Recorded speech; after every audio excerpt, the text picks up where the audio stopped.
Un ambassadeur n'adopte jamais la nationalité ni la culture de son pays d'affectation. L'ambassadeur de l'Inde en France ne s'habille pas comme les Français. Il s'habille avec les tuniques comme en Inde. Pourquoi? C'est l'ambassadeur de l'Inde en France. Tu comprends qu'il y a un désordre. Ce n'est pas toi qui es censé prendre la mode et imiter la manière de s'habiller du monde. Ça prouve que tu n'as pas compris ton statut d'ambassadeur. L'ambassadeur n'est pas là pour être influencé. Il est en mission d'influence. C'est lui. C'est lui le sel qui influence. C'est lui la lumière qui éclaire. C'est l'ambassadeur. Alors quand toi tu t'habilles comme le monde, c'est-à-dire que ce que le monde fabrique comme vêtements, c'est ça que tu portes. Mais ça veut dire que tu n'as pas compris ton statut d'ambassadeur. Les ambassadeurs de Christ s'habillent comme on s'habille dans le royaume. Dans le royaume, il n'y a pas un type d'habillement. Il y a une attitude dans l'habillement. C'est ce qu'on appelle la décence, la pudeur. La décence, la pudeur. Ce n'est pas un vêtement, c'est un comportement, la pudeur, la décence. Ce n'est pas l'impudeur, c'est la pudeur. Le contraire de la pudeur, c'est l'impudeur. Le mot impudeur, c'est le même mot qu'impudicité. L'impudicité, c'est pas s'embrasser, coucher. Non, l'impudicité commence par des attitudes et des accoutrements, des manières de s'habiller. On n'a pas à avoir les parties de ton corps. C'est la pudeur. La norme dans mon pays, c'est la pudeur.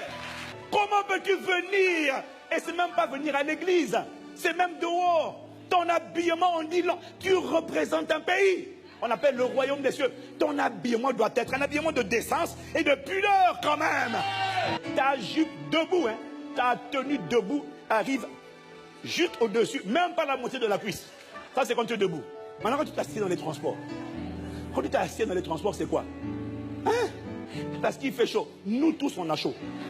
Même quand tu mets ta robe qui s'arrête au milieu de la cuisse, là, ça ne t'empêche pas de transpirer. Quand il fait chaud, 30 degrés, tout le monde a chaud, tu vas transpirer.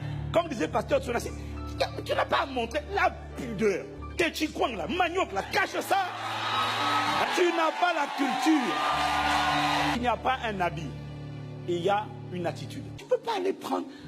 Tu vois bien le magasin est compliqué. Tu sais que la tenue est compliquée. Tu n'as pas la conscience d'être un ambassadeur ou une ambassadrice.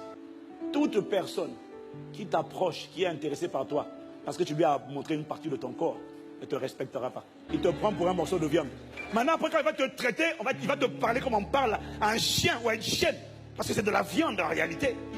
Tu ne me respectes pas. Mais tu ne l'as pas laissé te respecter. Tu ne l'as pas aidé à te respecter. Tu ne l'as pas aidé.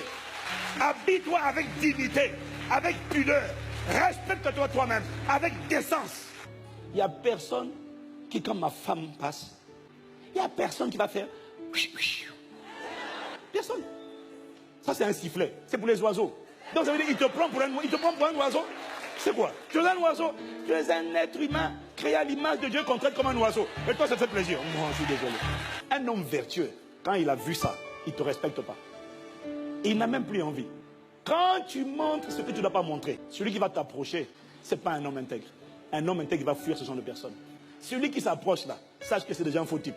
Parce que tu veux de te comporter comme une fausse typesse. À partir d'aujourd'hui, arrange-toi. Habille-toi comme une ambassadrice. Respecte-toi. Et fais-toi respecter par les gens.